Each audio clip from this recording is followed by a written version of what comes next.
Hello and welcome into episode 49 of the Stomp the Bus show. And after a chaotic Friday morning, the Sun Devils are actually officially in the Big 12 conference. I'm your host, Mark Harris. Alongside me is Colton Dodgson. And we're just going to try to, talk about what happened over the past, just in the process of ASU actually getting into the Big 12 and how that all went down. And the wonderful comments made by our athletic leadership shortly after. So it's been a wild ride. When we recorded last Thursday night, it seemed like it was like a 99% chance ASU was going to go to the Big 12, and that's what ended up happening. But the road to get there was a little weird. Yeah, it was a little wonky. I remember right before we ended our show on Thursday, I told you I had like an inkling of anxiety about the whole thing because if Michael Crow had a window to pull out of this or to go down with the sinking ship that was the Pac-12, he would have happily done it. Right. And when we got the update that Oregon and Washington were considering, because it seemed like their move to the Big Ten was a done deal, and then it wasn't, and then it was. But in that window of just kidding, we're not going, and actually we are going to go, and it was like, okay, we're stuck. ASU is not leaving if Oregon and Washington are staying, which was cause for concern. It was like those the win charts on like baseball games. Yeah. Yeah. It was fluctuating like crazy. So That's true. yeah, glad it got done. We finally have that stability. We're gonna be able to watch ASU on ESPN Plus and things like that, which is way better than having to find a Stream East or something of the sort to watch Oregon State ASU 12:30 on a November Saturday or whatever it is. So we're entering a new era. I guess next year we'll be entering a new era Right. of visibility and accessibility. Yeah, totally.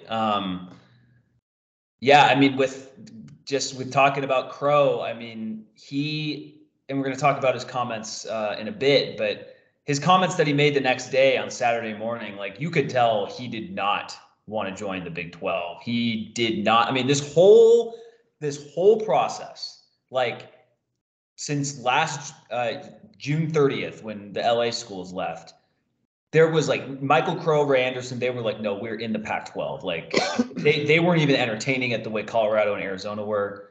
And it just kind of look, I mean, if you're a Washington State fan, an Oregon State fan, Cal, Stanford, Michael Crow, like he didn't want to leave, like we basically only left because we had to. Left. Yeah, exactly. And that's not how the fan base wanted to go. I mean, I saw Ralphie tweeted out. Have you seen the meme of the? It's not a meme, but it's a video of a large woman kind of ungracefully falling and like trying to jump into a lake, but it's kind of trips as she's falling, and it's just very awkward. And it's like ASU and Utah going to the Big 12. Jeez, And Mark, I feel like I saw it. there you Your go. your use There of you go. imagery there was impeccable. Yeah, but it was an uncomfortable process to get into the Big 12 for ASU. Like there's Yeah. a lot of Big 12 fans like are kind of don't even want us in the league because of how resistant we were to it, how kind of unenthusiastic. I think that's the best word to use is unenthusiastic because I mean, you see Yeah. like BYU, like all the former group of five schools that have joined the league and Colorado as well. They were pretty like the whole tone of it Excited. was like they were Yeah. excited to get there. And we're just like, why couldn't the Pac-12 work? All right, we'll go. Yeah. Yeah, like we were the Big 12 was kind of like the backup plan.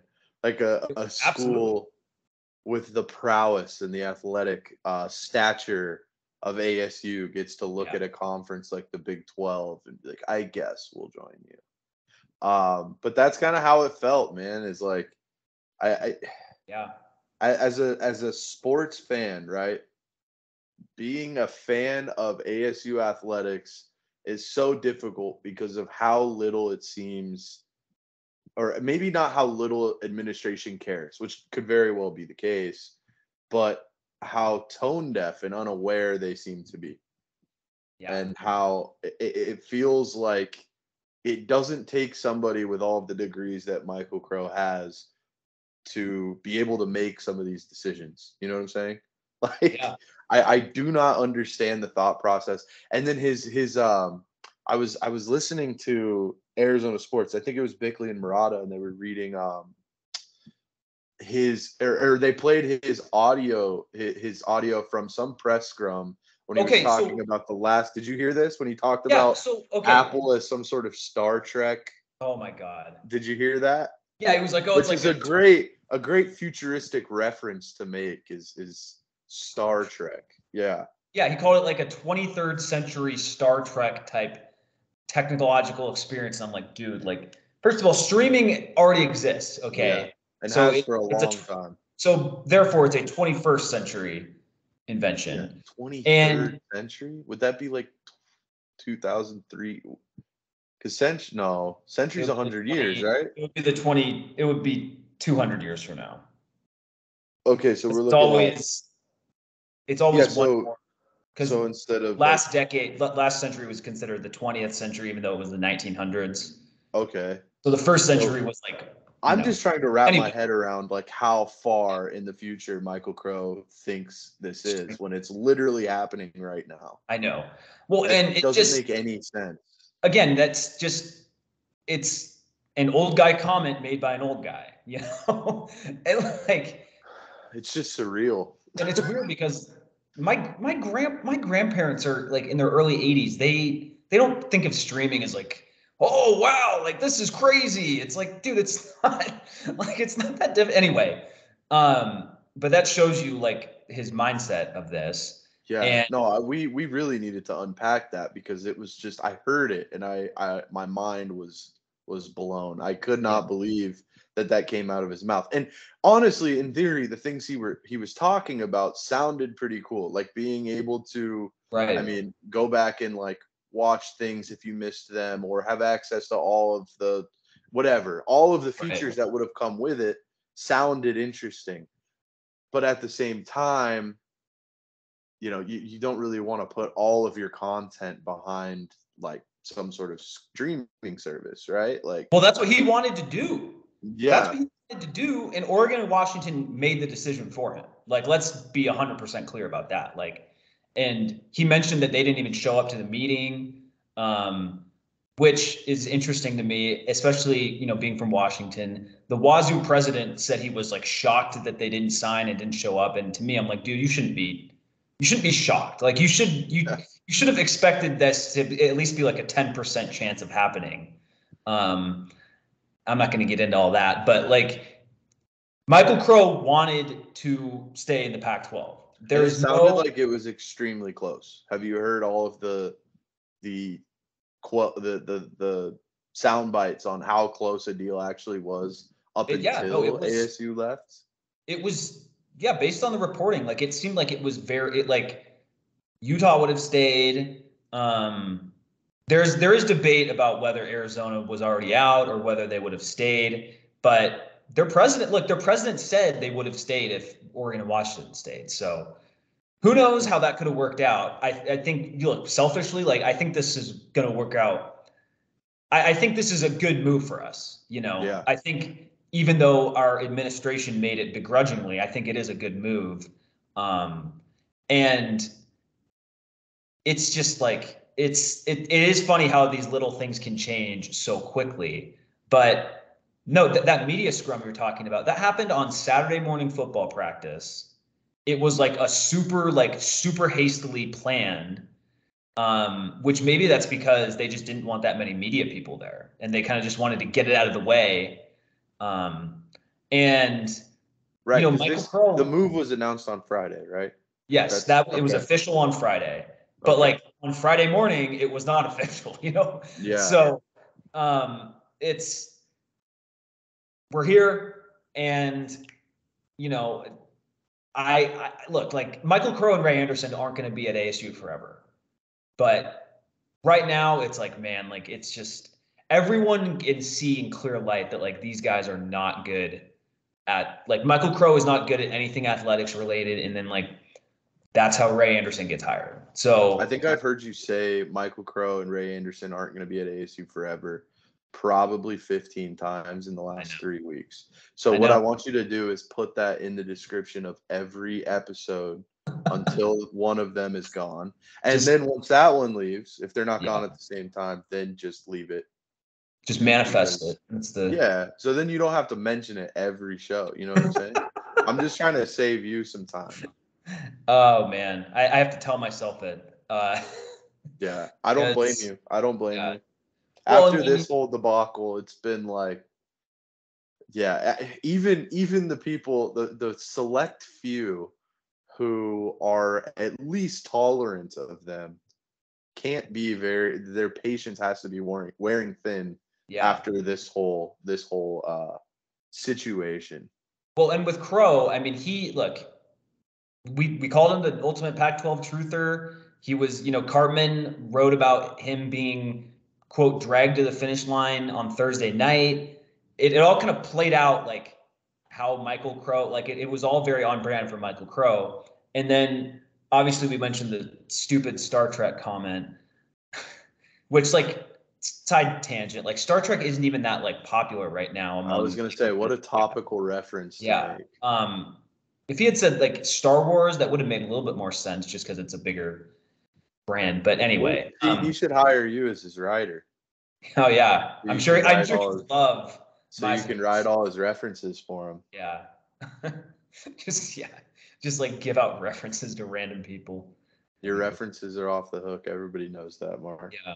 Well, the problem is most of my friends are involved in sports, and so I don't know how good a reference from Michael Crow would actually go in any sort of sports arena. But in that press conference we're mentioning on Saturday morning, it was just clear that like he couldn't even fake like enthusiasm. It was like, man, like Oregon and Washington didn't show up, so I guess we're here. And we really like the media deal that was from Apple and all this. And it's like, look, like, and if I didn't watch Utah's, they had a press conference on Monday. Their school president and AD, they were basically in the same boat as us. Like they did not want to go to the Big 12 because of the BYU stuff. I don't even know the whole story behind it, but they didn't want to go to the Big 12. And unlike Michael Crow and Ray Anderson, they had the professional press conference, fielded questions, just kept it very down the middle, very buttoned up. Whereas we do it hastily outside of the football bubble on a Saturday morning. And Ray Anderson, by the way, wasn't even wearing any ASU gear. He had an Adidas t-shirt and an Adidas hat on. So in like the biggest move maybe in ASU athletics history, he doesn't even come to the presser wearing like one ASU gear. It's just like, and then of course the comments he made about Morgantown. Oh yeah, those went over real well.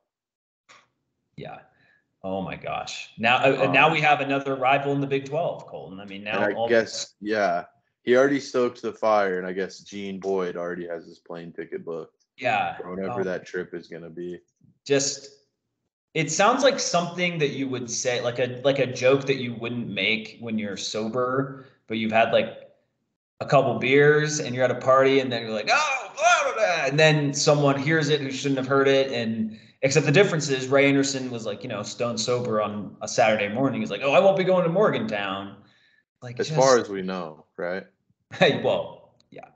Um, it's just like, I get the, like, I get the point that he was trying to make. And I honestly don't think it was malicious in any way. I think it was just stupid I and think misguided. honestly, yeah, I think you're right. I do feel like it was a very poor job at like shining a light on how far it is, Right. maybe. Like I feel like but it's so strongly worded. I promise I'm not going to Morgantown. You Yeah. know what I'm saying? Like that's just not a way to make friends. Not that you need to make friends, right? Oh, Arizona State VP says he called West Virginia AD to apologize for his comments. Yeah, that was earlier this week. Yeah. because the AD tweeted out a picture of like, I don't remember what the tweet was, but it was like a beautiful picture of like the West Virginia hills Oh and yeah, the I see sunset. that now. It Yeah. just came up. Yeah. What did the tweet say from Ren Baker? There are two kinds of people in the world: people who love West Virginia and people who haven't been here. It also says Oh my Baker God. made Anderson promise he would visit Morgantown many times over the next few years. It's a beautiful, beautiful college town, Anderson said. I look forward to visiting. So he really switched up on that. Yeah. That And whole but it's, Better. the toothpaste is already out of the tube. Like everyone's going Yeah. to remember that. And like if he had made a little quip about like, oh man, like maybe I won't go to some of the East Coast games sometimes, that would still be like, you shouldn't say it. Like there's really no point in even bringing any of that up at all. But to single out a specific town, Yeah. specifically Morgantown, I'm not going Yeah. there. It's like, For dude, sure. like, oh my gosh. And like, But I mean, that does bring up a good point. Is like that's going to be a very long trip for a conference oh, for game. You know what sure. I'm saying? For sure. That will be. That's probably more what he was referring to is the length of the trip. Absolutely. No, But absolutely. It still, came out. yeah, Yeah. It came out wrong. And the thing is, like, you are the athletic director. And like you have a huge, like, it's not like you're like the linebackers coach of ASU being like, oh, it's gonna be tough to get to Morgantown, or the tennis yeah, coach. Like that's one thing. But you are the literally like the second most important person in ASU athletics. right. He Behind didn't say Bo. anything about UCF. No, exactly. Um, and the other thing is like I've thought about this a little more. Like ASU really isn't that bad off. Like in all the conference realignment, now that it's all kind of settled, unless something happens with the ACC, ASU really didn't get off that bad in terms of like travel. Like most of the travel for ASU is going to be not that bad because Right. Arizona's close, Utah schools aren't that far, Colorado isn't that far, Texas Tech is not that far, and then all the Texas schools aren't that far. Oklahoma State not that Right. far. Both the Kansas schools not that far. Iowa The State furthest, a little yeah. further, and Iowa then you have State would three be the schools that longest trip outside of Cincinnati, West Virginia, or UCF. Iowa State, yeah, Yeah, because of it's more northeast. But if you're looking at, I mean, all of the schools, they're kind of just clumped together right there, right. a couple states over. So the travel isn't terrible, and I'm sure with however they'll work out scheduling, they won't schedule Cincinnati, West Virginia, and UCF in the same year No, we'll for go. an Yeah, Arizona or a Utah or whatever. yeah, ASU will go to the East Coast for football and probably for honestly most of its other sports, like one time per year, Hmm. because it has to maybe twice. I even doubt twice. Like honestly, probably just one time per year. Um, and going to Iowa State, like that's going to be a little further, and obviously the weather is going to be a concern there, but it's like going to Pullman, going to Yeah. Corvallis. Like it's not like those trips are super quick either. So Right. um, Right.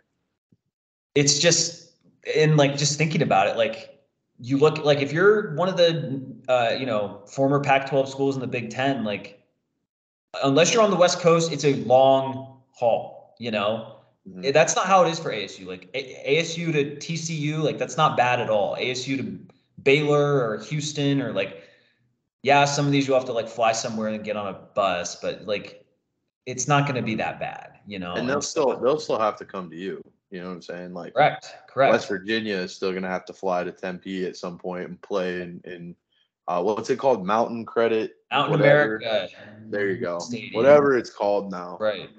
Uh, Um, yeah. I was seeing a lot of people be like, "Oh, they got a first game of the 2024 season. Brett Yormark has to schedule ASU at West Virginia, first Big 12 game." And I was like, "Hey, I would much rather go to, as an ASU fan, I'd much rather the team go to West Virginia in late September than in November." So Yeah.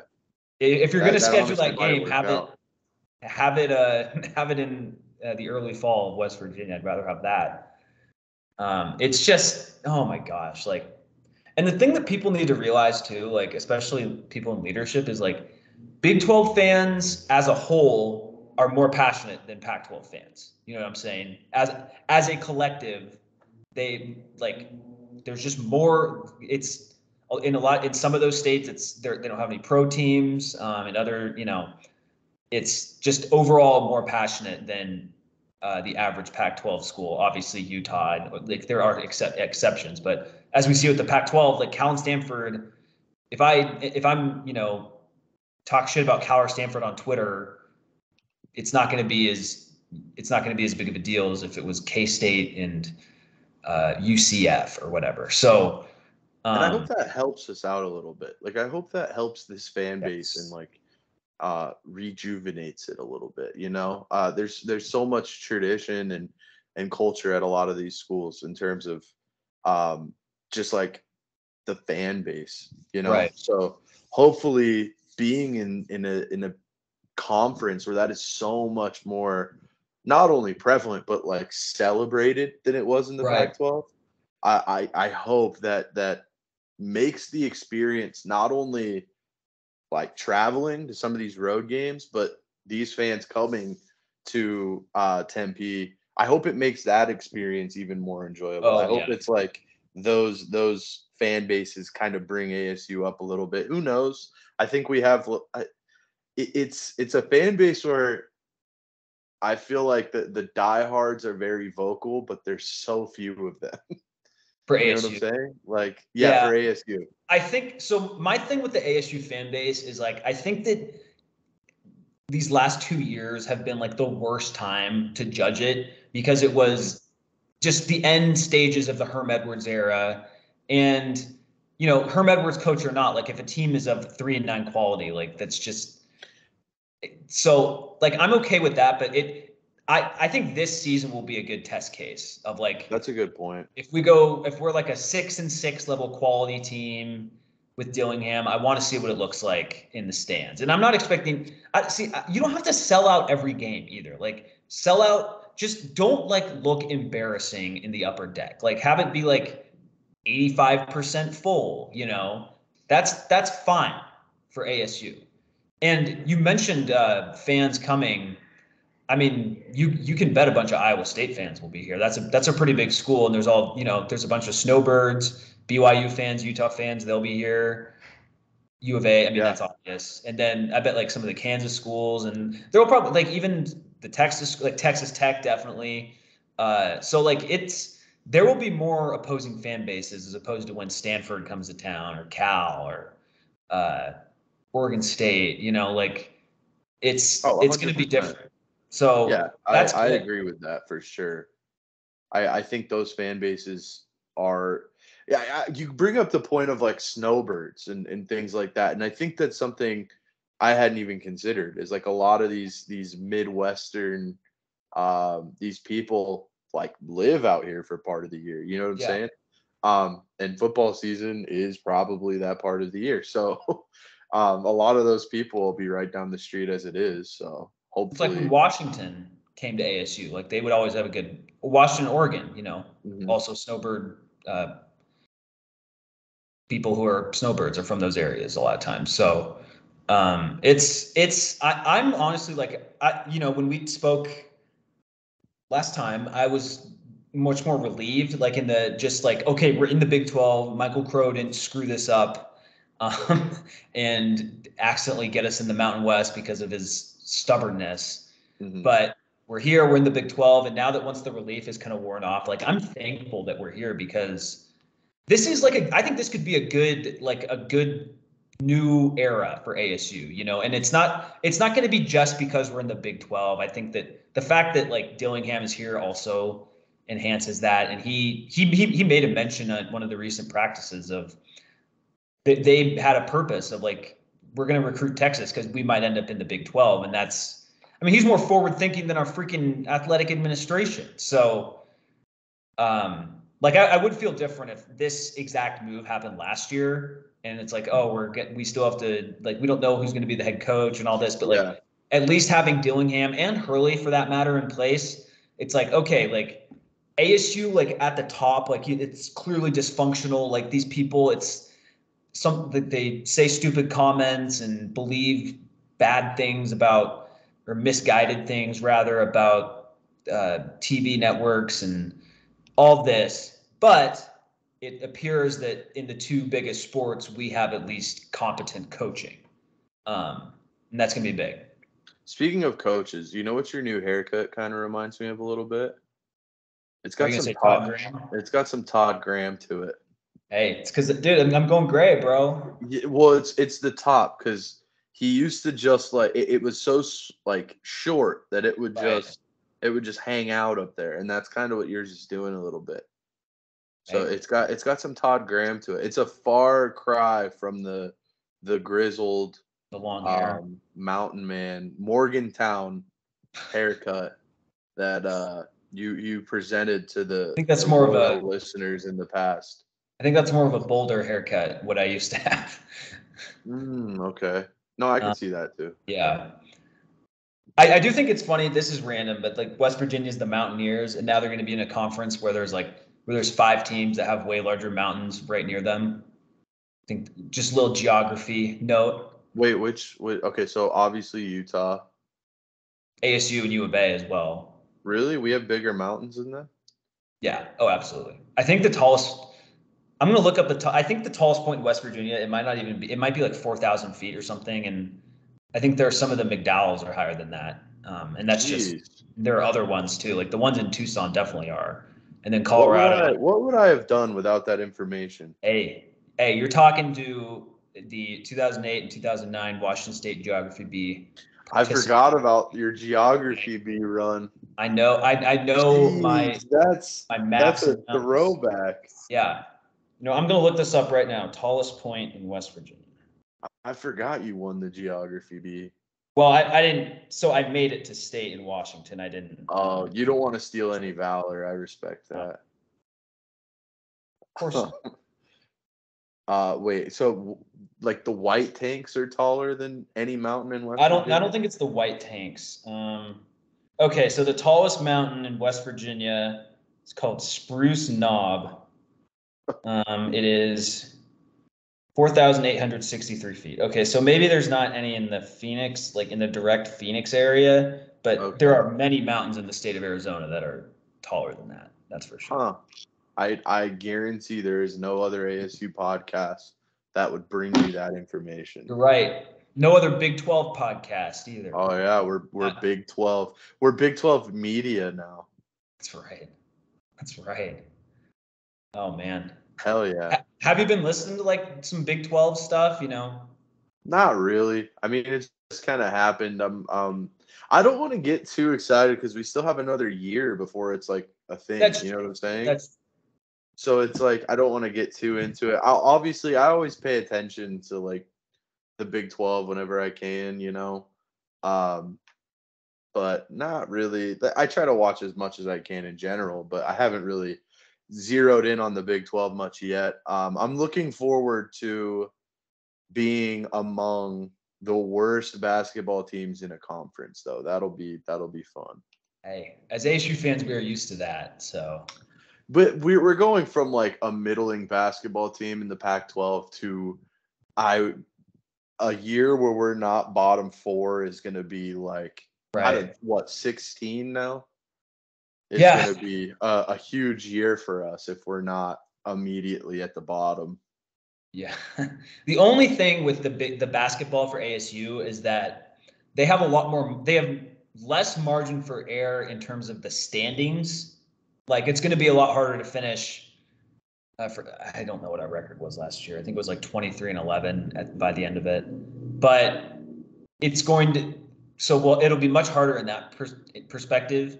But you also have way more leeway in terms of perception, and I think we mentioned this on the last show of a Big 12 road loss won't hurt you as bad, and the metrics and the bracketology and all that. So you might be able to get into that. Like, how there's like these ugly ass Big 10 teams that get into the tournament like 19-13 at the end of the year. Like you're in a good enough basketball league to do that, So yeah, that's a good point. That is the upside, but it's going to that basketball league could become significantly better too. I had no idea that Gonzaga was talking to the Big 12.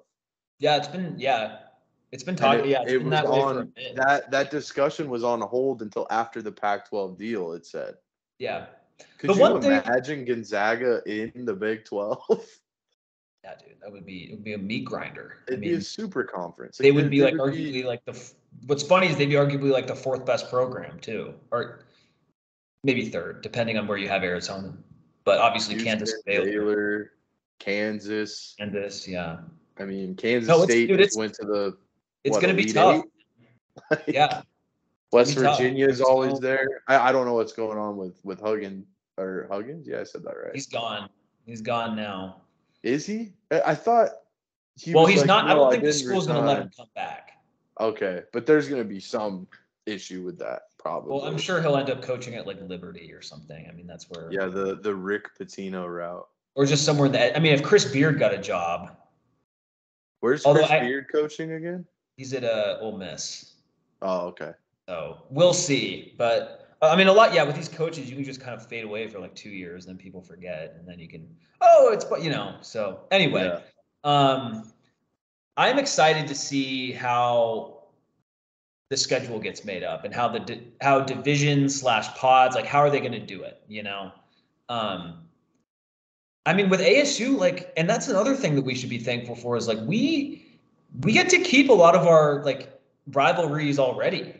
Obviously with U of A, Utah, we have a mini rivalry that's going to grow because it will pretty much have to, and BYU, like that's a decent rivalry as well. And I think we were in the WAC with them, a long time ago, so there's some history there, and there's a ton of LDS population in the Valley too, so that's there's more of a ASU BYU rivalry than like ASU Cal. Mhm.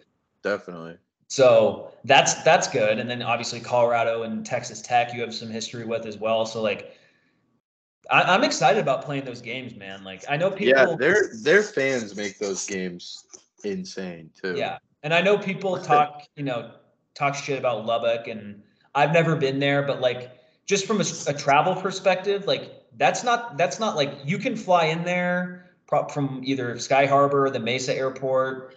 I mean, you'd have to buy tickets way in advance because it's not like there's all sorts of flights there, but like it's not unreasonable. Like it's a big enough city that you can fly into, and it's like not that far, and um, I like that would be a cool place to check out. And it's just going to be, it's just, maybe it's just that it's so new that it's like, oh, this is cool. Like we're doing all this, but I'm just excited. I'm excited to see how it's going to,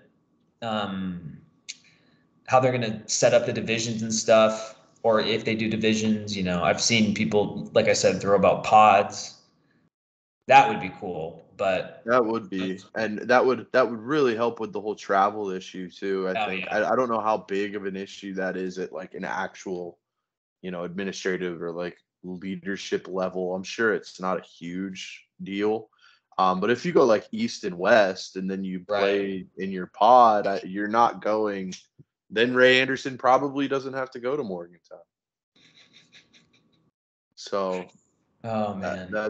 that's something he can stew on there. Such a great introduction to our new I our new know. conference mates who literally like took us in when we as a Out in the cold. administration out in the cold, and we're like bitching about coming. Oh, but you guys don't even have cable inside. Like we don't want to come in. Like it's Yeah, that's and like we're you getting a when you full come to share my too of the house, media when you come to rights. my apartment and you're like, "Do you have snacks? Can I wear your clothes?" Exactly. Yeah, Exactly. that's a classic Mark move. I don't have any clothes.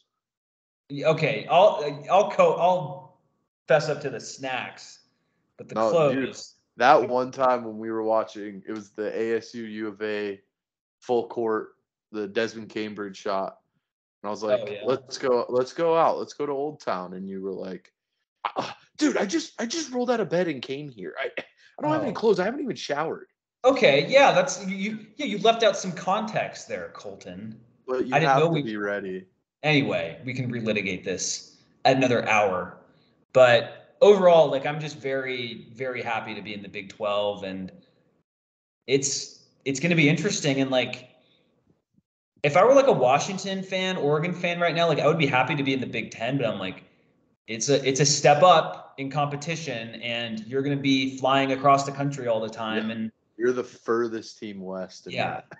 Whereas in ASU, like we'll fly across the country like once, and our non-revenue sports don't get screwed quite as bad, because ASU softball to Oklahoma State softball, like sure you'd rather just go play in LA or play in the Bay Area, but it's not that far either to get to Oklahoma either. So that's such an added benefit. Like I just when you look at all the conference realignment stuff that's going on and just these weird, wacky conferences of which the Big 12 is one, ASU is like I would so much rather be ASU in this than UCF or Cincinnati or West Virginia because they're UCF's really on an island, and then the other two are kind of on an island too. ASU is not on an island, and it's going to be great for recruiting. I mean, just being in Texas so often you can play in Texas, whether you live in Houston area, the Fort Worth area, Austin, like anywhere in Texas, ASU is going to be playing down there often. Yeah. It's so funny looking at the Big Ten map too, because it's like every school in the Big Ten is right in one Cluster. pretty central, cluster is what I'm looking for, or like pretty centrally located to each other. And then you're gonna have USC, UCLA, Oregon, and Washington just across the country. It doesn't look right. When you look at the Big It 12 looks map, so it's weird. like there's a cluster and like it's a cluster of schools basically surrounding New Mexico, except not any schools actually in New Mexico. And then there's like three that are kind of off to the side. But Right. So okay, so if we're going, there's 12 teams in the big, or 14 starting in 2024, right? there'll be 16 in 24. Well, 16. Okay. yeah.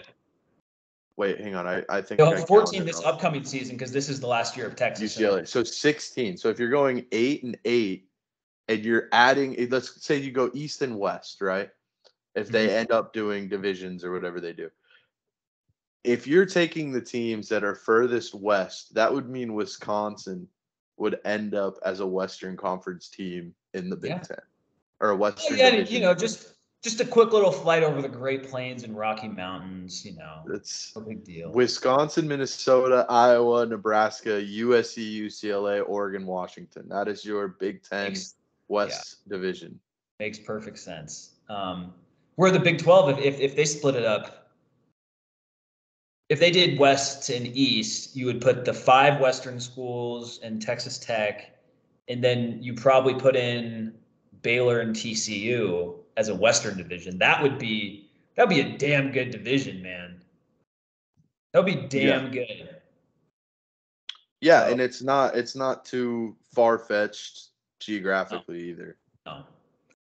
Yeah, I'm just so it's just like just the fact that like I get that our administration doesn't really want to be there, but I'm just happy about it, and I think it's gonna.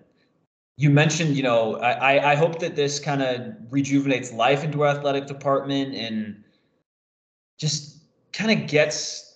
It's tough because I don't know if anything like how is this going to change for Michael Crow and Ray Anderson? Like they're still the same guys, but hopefully it has like an effect on the athletic department and the school in general. Like, oh, like this is cool. Like, and like I guess another thing is like you have to keep up.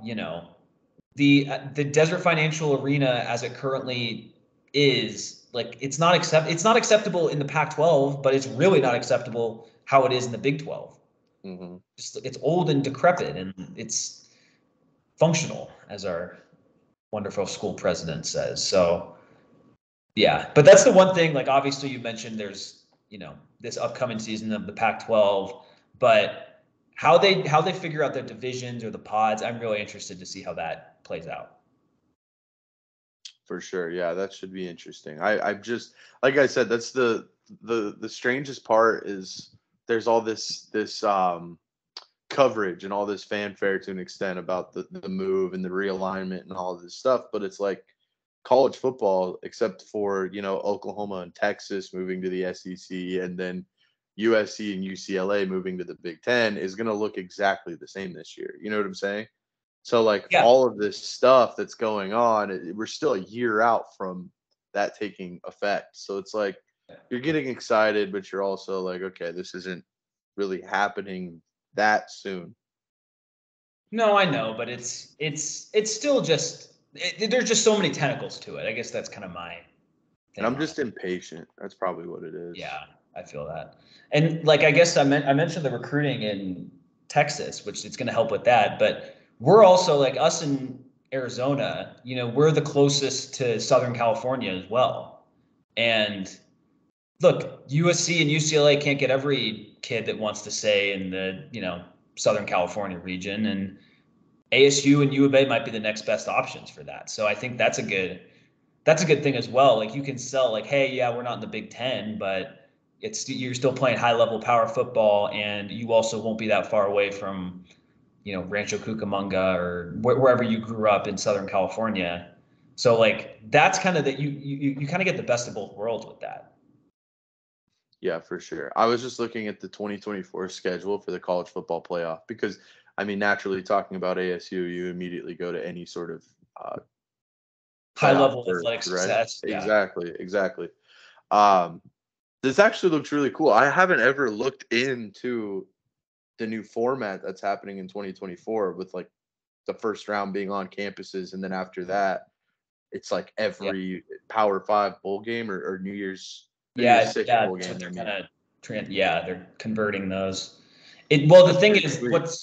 what's going to be interesting in the future is how many automatic bids they have. Because when they made the playoff, it was 6 automatic bids, thinking that there would be a Pac-12, aka a fifth power conference, and then you have one for the group of 5. And so maybe they'll just uh, cut it down to 5 automatic bids. So that'll be Mm. interesting. I think for the Big 12 and the 12-team playoff, the goal should be, obviously you're going to get one team in that's the champion. The goal should be to get 2 teams in. I think if the Big 12 I think it can happen too. So we'll see. Right. It's interesting to see how that happens. Wait, so what are the automatic bids? Have they already decided what it was before all of the realignment? Yeah. So it was 6 automatic bids, and the top 4 get a first round bye. And then it was 6. The reason why they had it at 6 automatic bids was because there was 5 Power 5 conferences, and then they had the 6th for whoever wins the Sun Belt or the Mountain West, whoever the best team out of that level is. Like kind of an But at large in the right, next tier of and then divisions. Got and it. then the Or next 6 are conferences. at large. But the thing is that was only for the first 2 years, so that's why people are saying like, oh, like if Washington State and Oregon State, like if they are in the Mountain West, like they could make the playoff in the first 2 years of it because they'll be able to dominate that conference. Theoretically early Yeah. on. So, Yeah, that's a good point. it's, as messed up as all of this college football, business stuff is, because like this is basically just happening because it's what the TV networks want to happen. Um, Yeah. ASU, at least, like it it didn't screw us as much as it screwed other people, even though our old conference is destroyed. Yeah. It looks like the championship game is so much later now too. Yeah. Like the semifinals happen when the championship would have happened, Right. right? So I I think mean, so. Yeah. I'm not looking at it. yeah, it looks like Monday, January 20th. So it's like college football national championship, and then you got the Super Bowl in like 2 weeks, Right. 2 or 3, whatever. But Yeah. yeah, that's cool. That was kind of a tangent, but I was just looking through it because again, thinking ASU, I immediately go to um, success in athletics because that's what we're known for. That's right. That's right. Well, yeah. So, Big 12 fans, I think if you could tell by this, the tone of our conversation so far, that we kind of feel the same way you all do about Michael Crow and Ray Anderson. So that's where we're at right now in Sun Devil Land, and hopefully Ray Anderson does make a trip up to Morgantown once. That would be. I'm sure he'll get a warm welcome. Yeah, that'll get a ton of coverage. Yeah. All right. Well, moving on to some actual on the field or just current stuff with ASU football. Right now, they're up at Camp Tonazona. I think they're going to be up there for the weekend. So it's always cool when ASU gets to do that. I think I mentioned on this show, like it's one of our few actual like traditions.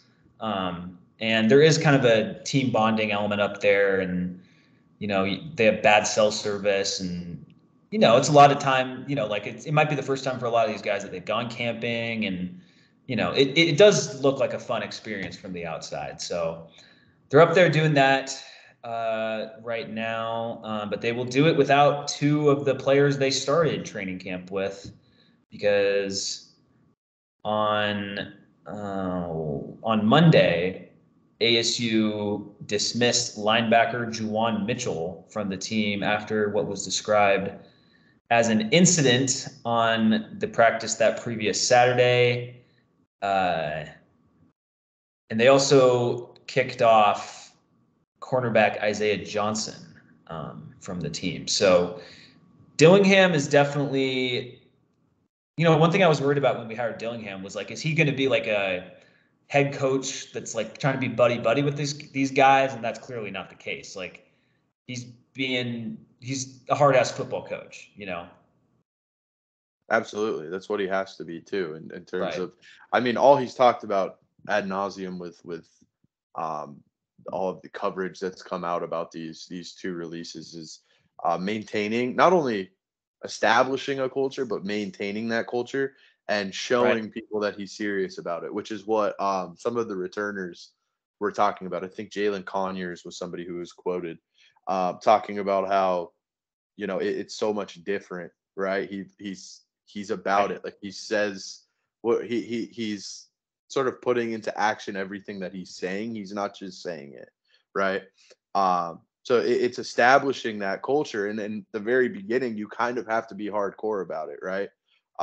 Not saying he'll Absolutely. ease up or whatever, but like establishing that culture is so important, and it looks like he's taking that extremely seriously. Obviously, um, these two releases support that, especially the release of the Tennessee guy. What's his name? Juwan Mitchell. Yeah. Jawan Mitchell, right? Who played a ton at Tennessee last year, was supposed to be somebody who was going to contribute on this Be a defense. starter. Yeah. Right. It kind of shows you that nobody is above that. He Right. talked about there's so many good football players, and you can find good football players, but what's more important is generally being a good person. And I don't know too many details about what happened to lead to his dismissal. But hey, if it was something that Dillingham felt he needed to do to maintain um, that culture and continue establishing that culture, then it's what he had to do. It's unfortunate, but it is what it is, and hopefully that sends a message. It seems to have sent a message. Yeah. Well, and he transferred pretty late in the process too. So he's been here like what, like 3 months, 2.5 months, Mhm. and already got kicked off. Like, and clearly, if it's described as a incident at practice, I mean that's probably pretty bad. Like, Yeah, got like fighting with the coach, or I mean, again, that's speculation by me, but like it wasn't just like some minor offense, from what right. it looks like. And yeah, with Mitchell, like linebacker is not quite as much of a strong spot on ASU's roster compared to corner. I think at corner we actually should be set up pretty well with Roe Torrance, Jordan Clark, Ed Woods, Mason Williams. You got guys that have performed and played well. So losing Isaiah Johnson isn't like that big of a deal. Obviously you'd rather have no one get kicked off, but they didn't get kicked off for no reason either. So.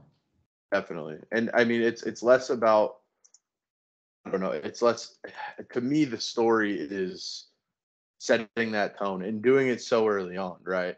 Like Yeah. not playing around, not trying to win them over, win everybody over, recognizing Right. like it's more important to establish this than try to be everybody's friend, right? So Right. Well, and Colton, I mean, you and I both played, low level high school football, but this isn't like speak for yourself. unreasonable. I made it to JV. Hey, so did I. Okay. Um, but what my point is this is like these aren't like unreasonable expectations. Like with football, like you have to be on time. Like there's a Hmm. lot of things in life where like they say you need to be on time, but really you don't actually need to be on time. Football, like you need to be on time. Like Wait, give me an example of something where they tell you need to be on time, but you don't really need to be on time. I don't know, like going to the dentist office or something, or like there's a lot I of things. feel like you probably still need to be on time, right? Well, yeah, but like, what are they going to do? I guess my point is like, what are they going to do if you're not on time? They're still going to schedule you if you're like 2 minutes late. Like they're still going Okay. to, yeah, that's my point. But if you're consistently 2 minutes, like if you're 2 minutes late to school often, like, yeah, you may get like detention at some point, but like they're not going to kick you out of Yeah. school. So, No, but I like get it. with football, like, yes, like you have to be on time. Like it's just how it is. And the thing with, I mean, obviously with football, like you need to have everyone moving in coordination, to have a successful play. And so, as we saw with the Herm Edwards era, like having just no discipline and just having everything be loosey goosey, that doesn't work out. And so that's why, like, I'm glad that Dillingham he's just acting like a normal football coach, honestly. Like, even though he's closer to, he's 32 years old, he's not acting like Nathaniel Hackett last year. Right. No, that's a good point, man. Is like you do need that structure, and um, it's interesting because we've kind of had both ends of, we had the old coach who's been out of coaching for 20 years, and now we have the youngest coach in Power Five, and it seems like the youngest coach in Power Five is placing more of an emphasis on discipline than the former NFL player who coached at the NFL level and the college level. You know what I'm saying? which Yeah. is which is interesting. And hopefully, I mean, hopefully, all of this stuff with culture and discipline and emphasizing the little things like showing up on time and that sort of thing. Hopefully, that translates to the field, and we see significantly fewer um, lapses in discipline or concentration or all of these things. Right? I mean, you referenced the 2021 season a couple episodes ago, and like just thinking back to that season, you can Dude, already think of like 3 or 4 instances where they have another win.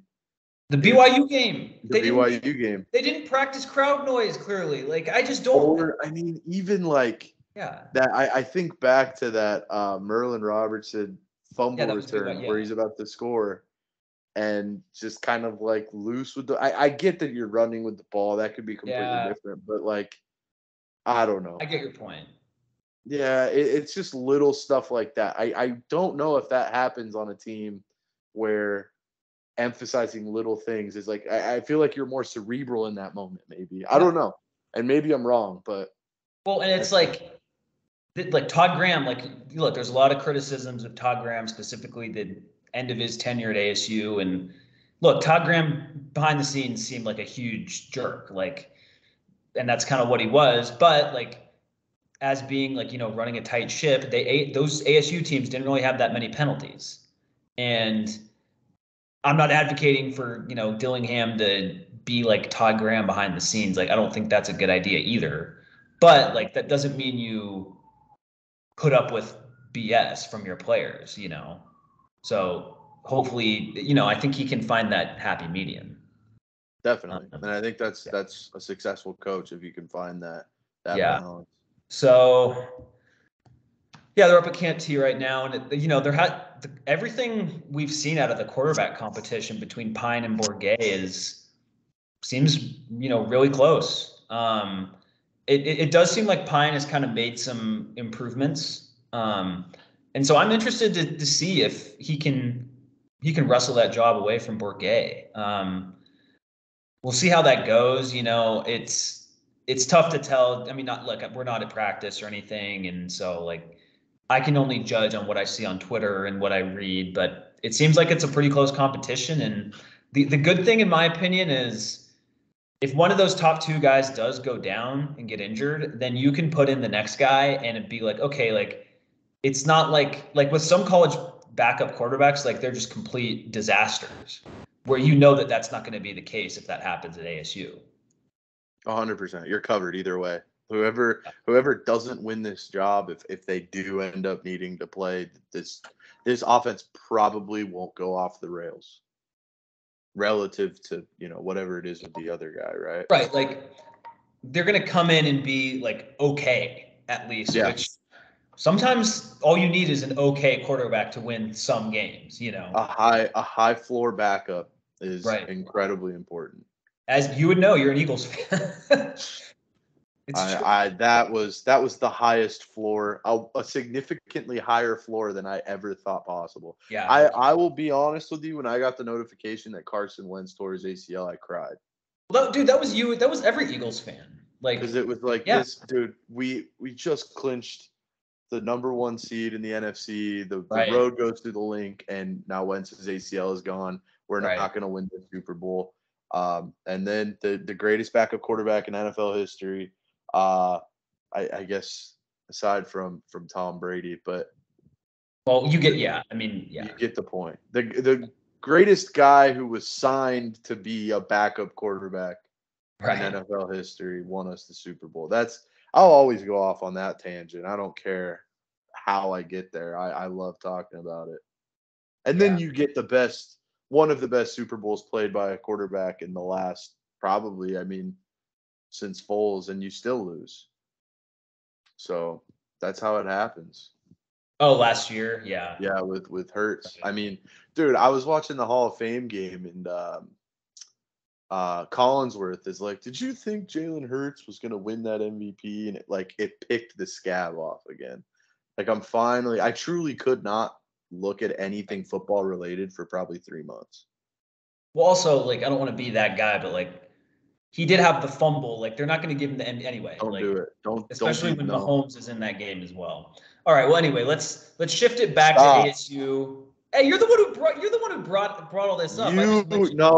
no. I'm talking about the importance of a high floor backup, and you're like, you should know. You're an Eagles fan. What was I gonna do?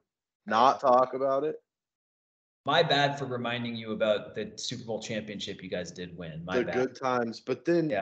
my mind immediately goes to the desolation of 6 months ago, Yeah. Well, anyway, and that's your speaking fault. of speaking of bad football things, the NCAA and its dying breath is still screwing over players, and that's what happened this Thursday when the NCAA denied ASU receiver transfer Jake Smith eligibility for this upcoming season. The official reasoning is because the NCAA's ruling happened because this is Smith's third school he's transferred to before graduation. But there was also a thing where he had to transfer from USC because he was declared a medical non-counter at USC due to a foot injury in 2021. So he wouldn't have been able to play at USC anyway. But all the details like don't really matter. It's just bullshit that this is happening to him. Like he's had all these injuries and like he's trying to play and just the NCAA comes in and says, oh, actually, because of these bylaws in section 14B-86 in our uh, documents. I can think of a better word. Well, But bylaws would probably have worked. bylaws, I'm somewhat an expert in bird law, Colton. So I know the words of the law. But anyway, my point is that some stupid antiquated rule, Filibuster. yeah, some dumb rule is keeping Jake Smith out this year, and that sucks. Yeah, no, I agree. I mean, based on the reporting, what I read was that he had to transfer from USC to be able to play again. Yes. But transferring from USC also, there was no way he was going to be able to play football. Yeah, it's just like based on the NCAA's ruling, what was he supposed to do?